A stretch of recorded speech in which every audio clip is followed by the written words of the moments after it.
Assalamualaikum warahmatullahi wabarakatuh dan selamat sore. Baiklah Bapak Ibu, sebelum kita masuk pada materi pembelajaran, marilah kita berdoa menurut agama masing-masing. Doa dimulai. Doa selesai. Nah, Bapak dan Ibu, materi yang akan saya sampaikan pada sore hari ini yaitu capaian pembelajaran.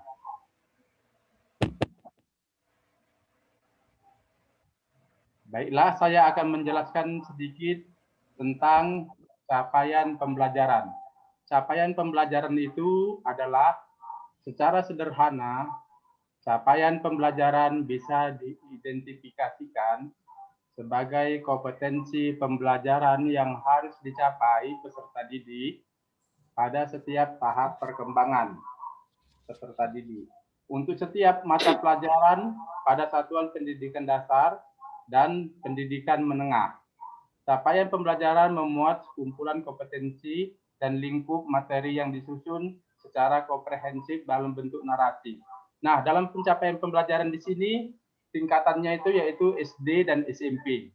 Nah, untuk berikutnya kita lihat di sini yaitu prinsip pembelajaran.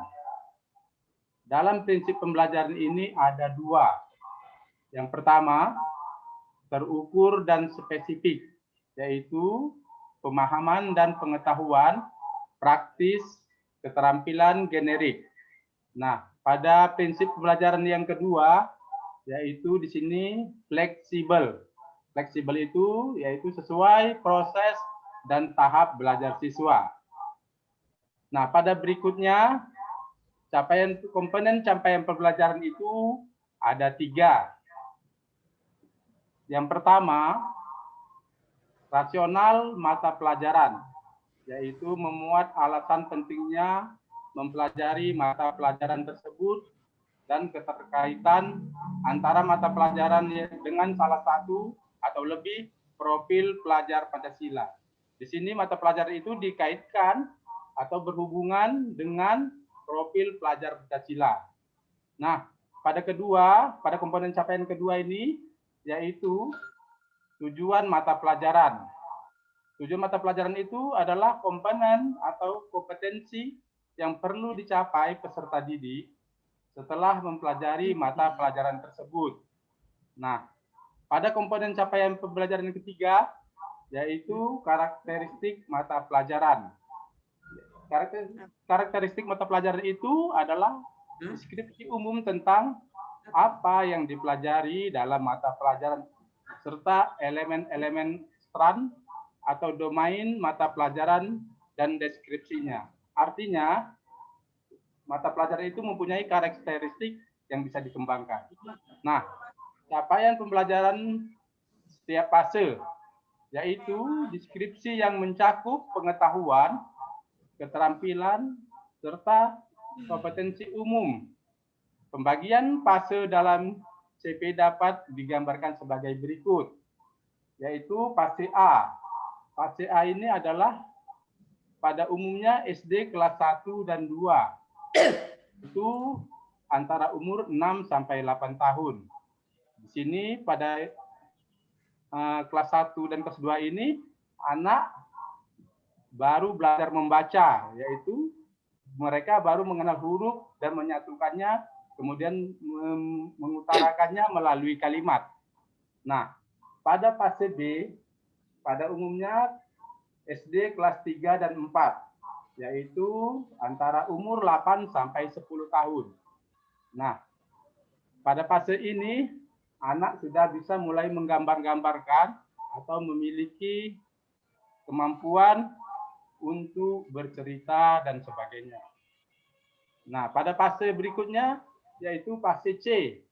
Pada fase C ini, pada umumnya anak SD kelas 5 sampai 6, kelas 5 dan 6, yaitu anak pada umur 10 sampai 12 tahun. Nah, di sini tentunya ini kalau pada SD kelas 5 dan 6 ini adalah sekolah akhir, apalagi kelas 6.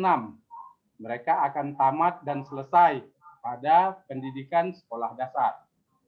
Untuk berikutnya, yaitu fase D.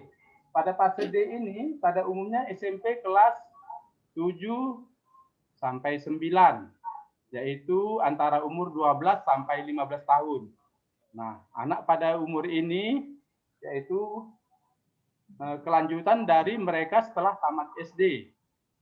Untuk berikutnya pada fase E, pada umumnya SMA kelas 10.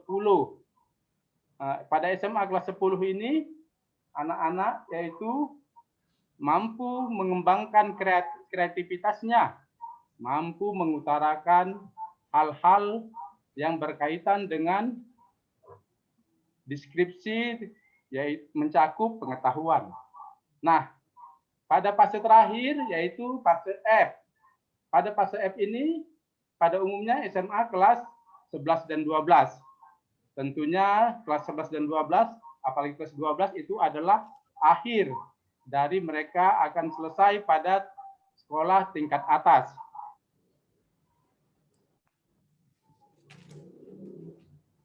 Nah, sekarang kita akan memberikan contoh capaian pembelajaran.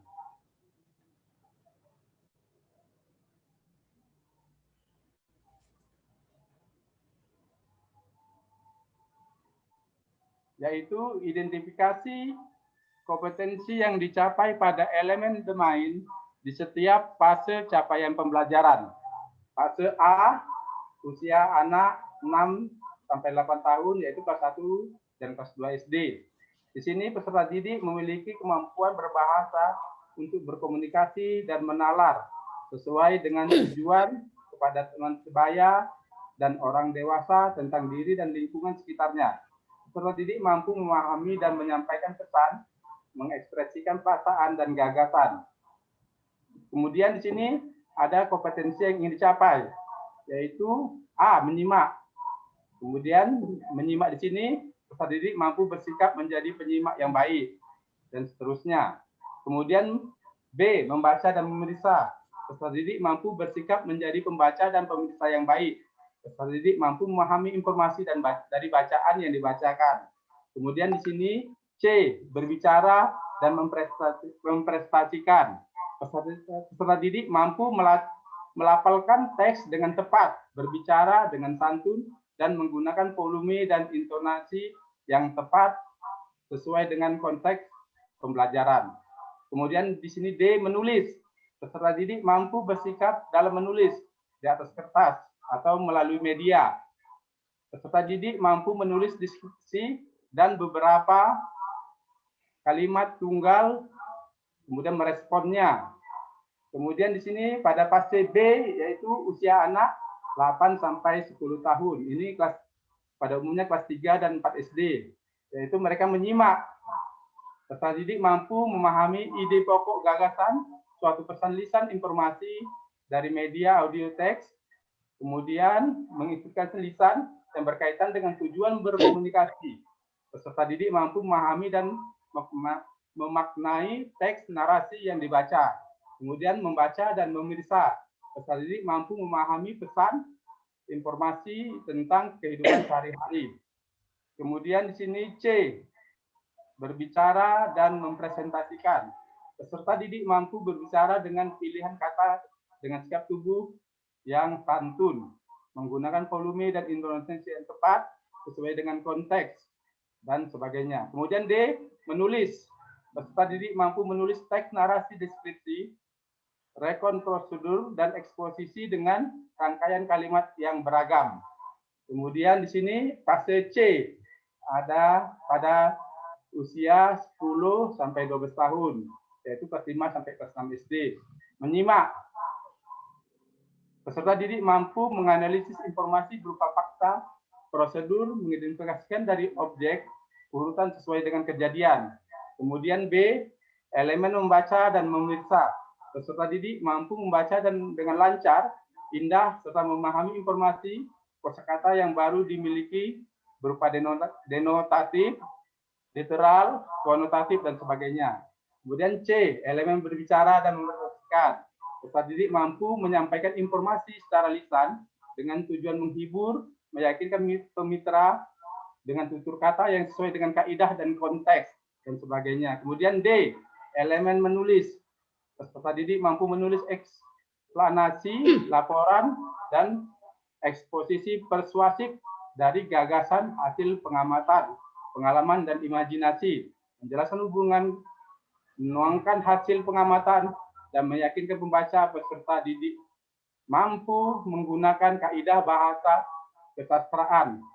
Kemudian menuliskan teks sesuai dengan konteks dan norma budaya.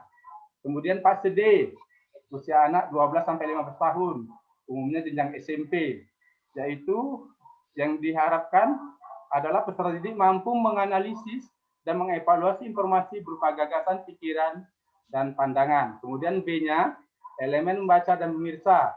Peserta didik mampu memahami informasi berupa gagasan dan pikiran, pandangan, arahan, dan pesan dengan teks deskriptif, narasi, puisi, dan eksplanasi. Kemudian C, elemen berbicara dan mempresentasikan. Peserta didik mampu menyampaikan gagasan, pikiran, pandangan, arahan, atau pesan untuk tujuan pengajuan usul, pemecahan masalah, dan pemberian solusi secara lisan dalam bentuk menolong dan dialog logis, yaitu berupa kritis dan kreatif. Kemudian di sini ada D, elemen menulis. Peserta didik mampu menuliskan gagasan, pikiran, pandangan, arahan, dan pesan tertulis untuk berbagai tujuan secara logis, kritis, dan kreatif. Di sini juga mereka mampu menuliskan hasil penelitian menggunakan metodologi sederhana dengan mengutip sumber rujukan secara etis. Demikianlah paparan yang saya sampaikan tentang identifikasi kompetensi yang ingin dicapai pada elemen atau domain di setiap fase capaian pembelajaran. Atas kesempatan dan waktunya, saya ucapkan terima kasih. Wabillahi taufiq wal hidayah. Wassalamualaikum warahmatullahi wabarakatuh.